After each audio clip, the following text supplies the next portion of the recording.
Okie dokie, so here we go. We're gonna start it just a second. There we go. Back up and running. And here we go into. This is actually game two. So the last one was only one round, and it was win. It was just a win. The guy just forfeited once again, and we're up here battling this new dude. What's his name? Hold on here. Ba ba ba ba. Flarpart. Flarpart. Alright, so we're coming out quick. But he has a very similar start to the previous guy that we just faced. Black. One, no, the other guy was a 2-drop. So he's coming out quick. No, I'm not going to block. Go ahead. Okay. Those flying things, what are they called? Those guys are shipwreck singer. Those things are annoying as hell. So we're going to go ahead and play a cavalry Pegasus here, probably. I don't know what I'm doing. I think I'm evaluating what it does, because it's on attacking creatures. It gets -1, -1. So I'm thinking instead of doing that, I'm going to go ahead and place this aura on him. This aura is the one that gives you +1/+1 every time you attack. And at the end of the 3 turns, you blow it up, and it gives you 10 life. So here we go. And I know he's not going to block. That creature is too valuable for him, and he doesn't really get anything out of it. I mean, it's a 1/2 versus a 2/2. And another benefit from putting that enchantment on it, of course, is getting that extra soldier.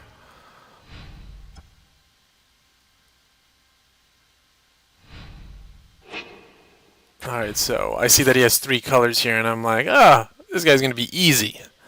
And that's what I normally think when I play a 3-color deck, because a lot of times they don't have the ability to pull out all 3 colors, but for some reason, every time I've been playing in this format of Theros, everybody's been able to pull out all of their colors. It's really annoying. Okay, so now I see that guy has Death Touch. Now I suddenly don't want to attack. So I think I'm going to play the Cavalry Pegasus here. I know he's not going to be able to regenerate his 1/1 on the left, and he's not going to want to sacrifice a 1/1 Death Touch, because that can be used for more valuable creatures. So that's why I knew he wasn't going to block with anybody, so I went ahead and attacked with just the soldier. Yeah. Back to him. 4 mana on board. If he doesn't play anything here, he probably has removal, at least in my thought process. So now I'm going to go ahead and attack with those 3, I think? Or am I not? I think I may be holding it back just because of that shipwreck siren. I'm not sure if I'm going to hold back here. Oh, I see. He makes me attack. So if he's gonna make me attack, then I'm gonna attack with the human as well. Get another +1/+1 on him.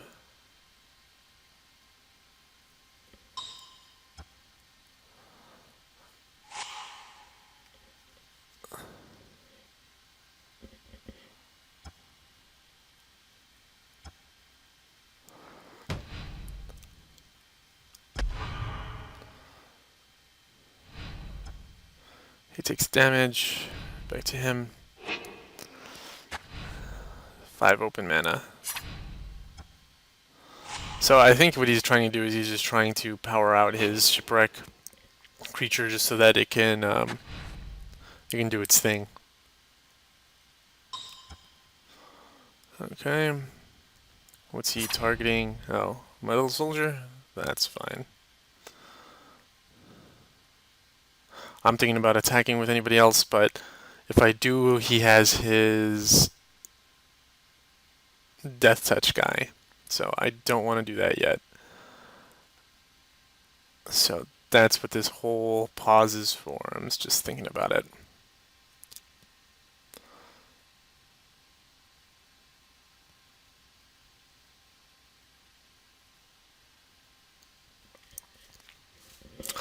Long thought. Lots of thinking I'm doing here, I guess.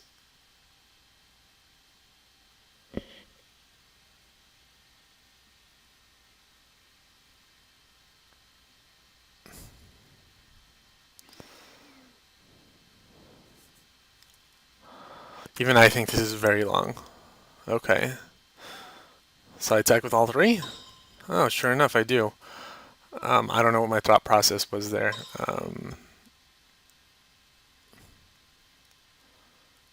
Okay, so it's going to become a 3-3. It blows it up. I go up to 28 life.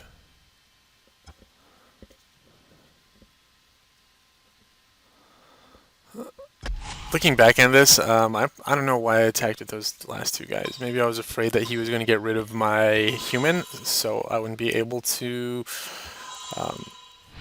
pop the enchantment at some point. So I think maybe that's why I kind of wanted to get it out as quickly as I could.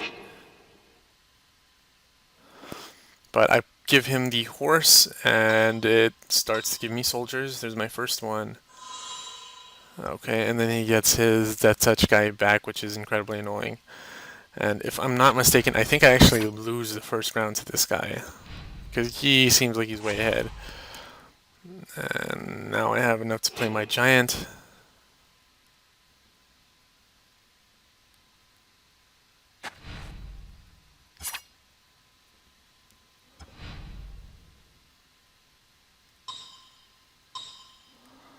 There we go.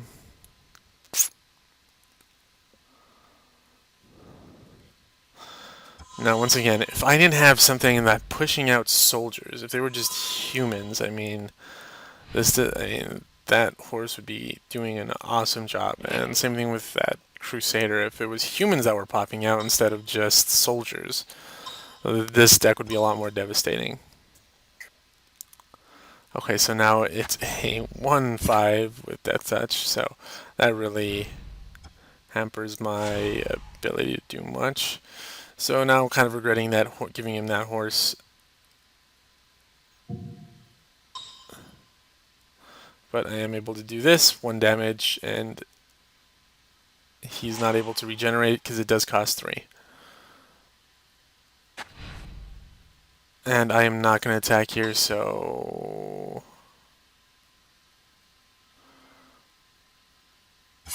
Oh, he's going to make me attack. Which is a good call, because he gets rid of my horse. I stop getting my little 1/1s, and he still gets another creature out of it. So that was nothing but positive stuff for him. So the horse isn't as good as I thought. I did not like the way that went through. That went over.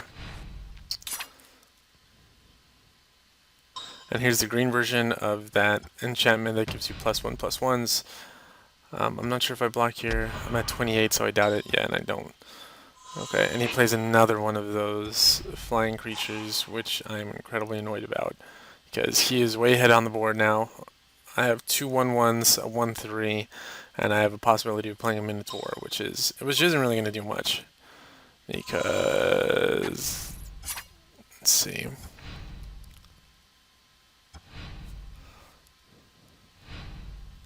If he attacks here, I would probably block with the Minotaur and the Soldier against his one creature. Oh, he does not attack, so I have Divine Verdict, which is awesome. He's going to make me attack, which is going to end up backfiring on him.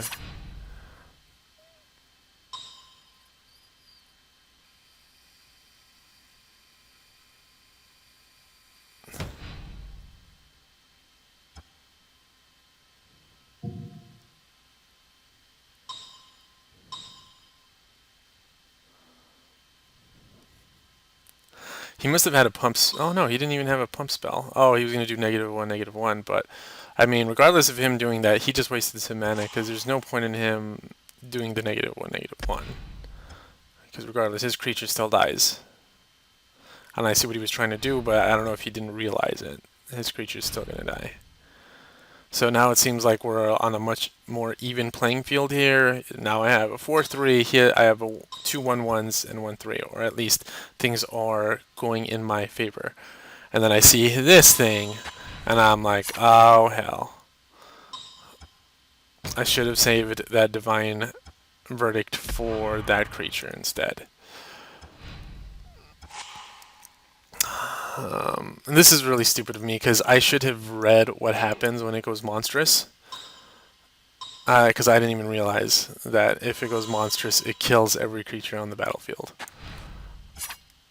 So that was stupid of me.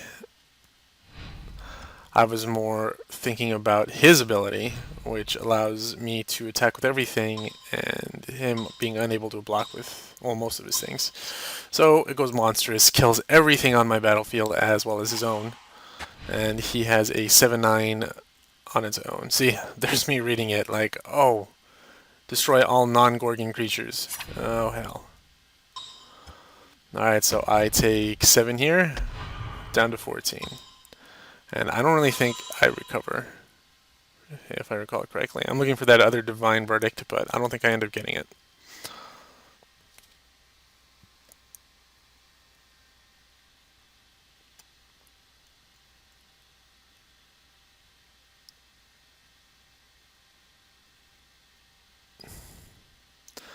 Waiting for Flarplart again. He's taking a few minutes.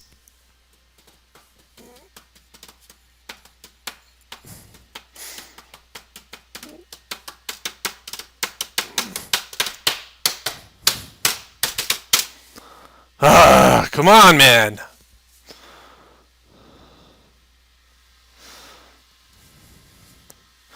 Yes. And I know I complain about other people being slow because I'm a slow player myself. I mean, look at my minutes. He's at 2024, I'm at 1832, so I'm a slow player. Although it doesn't feel that way when I'm playing.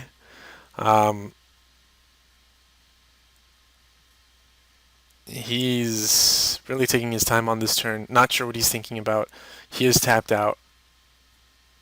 Maybe he walked away, maybe he used the restroom. And maybe he's going to come back in just a minute. Who knows? Whatever it is, he is taking his time.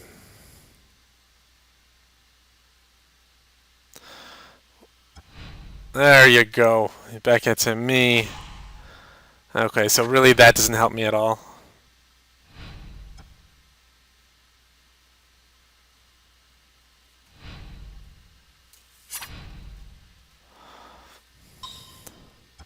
And I think at the end of this turn, I actually do want to use that ability on him because I wanted to scry to see what my next card was going to be. But then luckily I didn't play the Valor, because if I had played the Valor, I wouldn't be able to kill his creature at the end of his turn. Because when I pulled out Fabled Hero, I was like, oh, awesome. I can actually kill his creature because he does have double strike, and he gets an extra +1/+1 counter, which would be 10 damage straight to his creature. So this ends up working out very well for me. Press OK, do the Valor. So if you see my games, I never really give up. So I keep playing until the end, until I really feel like I have nothing left. Yeah, put on bottom, because really there's no need for that card right at the moment. So I have a really positive outlook at this moment. I mean, I'm hoping that I win, but I'm not sure if I'm going to win. Oh, and then he pulls out 2 more creatures, which are real big pains in the ass. So all I have is this human. Goes out, and it can't really do too much for me. So back to him. I'm still hoping that maybe by some sort of amazing odds, I can still win this. And then I see this, and I kind of just forfeit.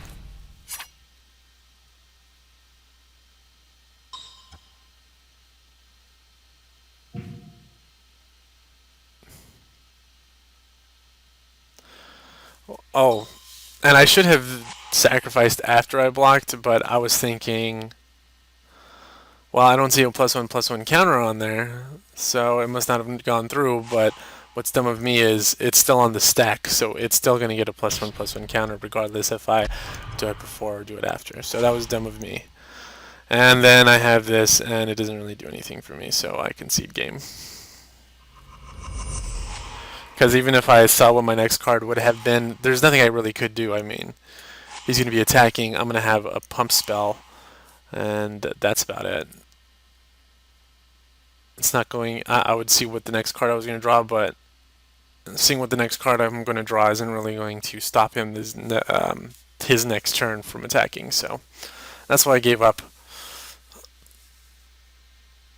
I really didn't see any way of winning, any possible way of winning. So I see Last Breath. I do want to pull it in just because that's going to be great against his creatures, because he has a lot of stupid flyers and they're all two power. So that's going to work really well on him.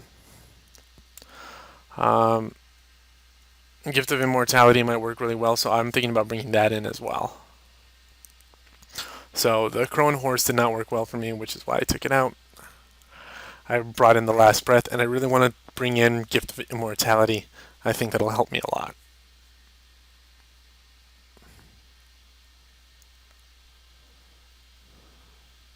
I mean, with all his Death Touch creatures, I can just keep killing them and then coming back to life. So that's why I wanted to bring in Gift of Immortality. But all the way until the end, I do not make a decision, so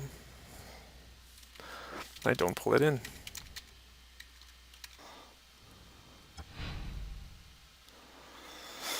Alright, so here we are going to start the next part. And I'm going to mulligan this. I never keep one-landers. I see 3 whites. I see a Fabled Hero. I'm probably going to end up keeping this.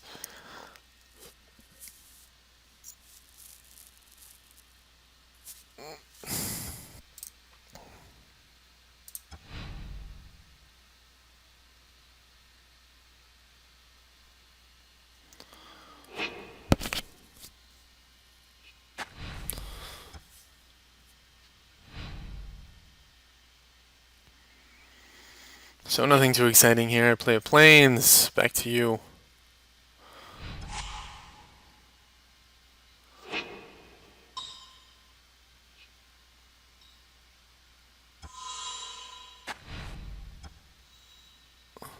Play a Crone Crusader. Back to you. And so now it's not looking too empty on my field, at least for beginning time's sake. Now I can play my Fabled Hero, which I love. I love Fabled Hero. Great card. He's a 3/2/2 with double strike, and every time you target him, he gets a +1/+1 counter on him. I don't mind doing the trade here, so that's why I offered it up. But he doesn't block. He wants it. He wants the Fabled Hero.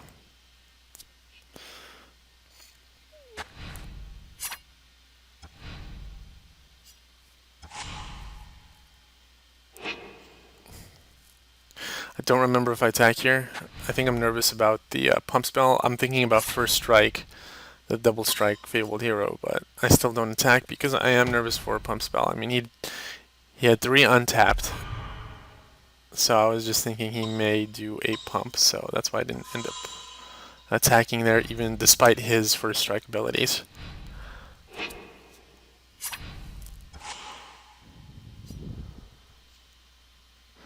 Back to me. Now I see a 1/0 with first strike, and I am going to go ahead and attack here. I'm going to attack with all 3, in fact. Because even if he does have a pump spell, it has to be +3/+0 or more in order for him to do a block. And I'm surprised he doesn't double, block both of them, so now I know that he doesn't have any pump spell, because he does realize that my first strike ability is going to kill him immediately, and he immediately concedes, as that would have been 10 damage. Actually, it would be 11 damage to him. He would have been at 7, and things would have just continued to grow bad for him. I would have stayed in the game, to be honest with you, but that was a little too much for him, so it goes back to me.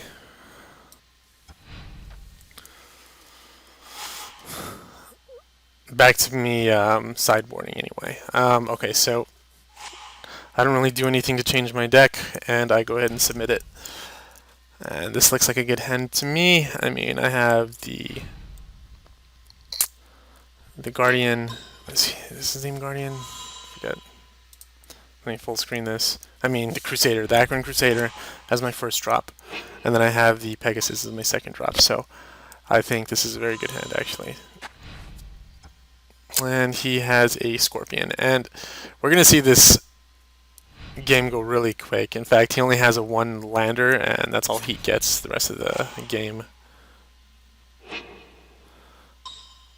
So here goes my Pegasus. I'm not going to attack. I'm going to keep him back. So I'm going to go ahead and go ahead. Pass it back to you. I mean, I'm not complaining that he got a 1 lander. I mean, it allows me to move on to the next round. I mean, not very entertaining for you guys on the other end. I mean, all you're watching is me basically play against a mirror. I mean, or a wall. So not too exciting for you guys, so I do apologize, but great for me. So I see my chance here to pull out a soldier. So I am going to go ahead and do that. Because he's behind it now, I want to keep it that way. Because if I do the pump, that's 6 to his face. And I get a soldier. So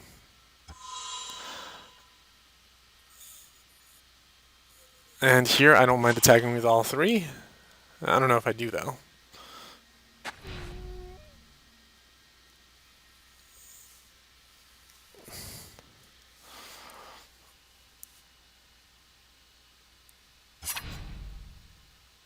Yeah, so I don't mind trading my 1/1 soldier for his Scorpion, because that ends up being worse for him at the end.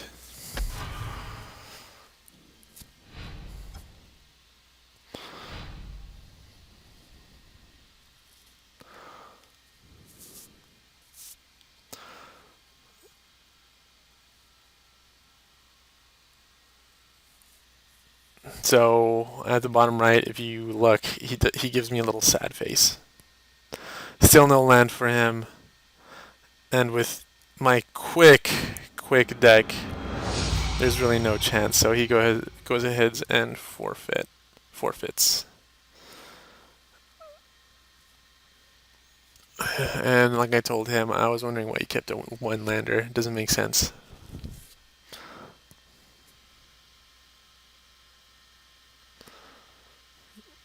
So here we go to the end.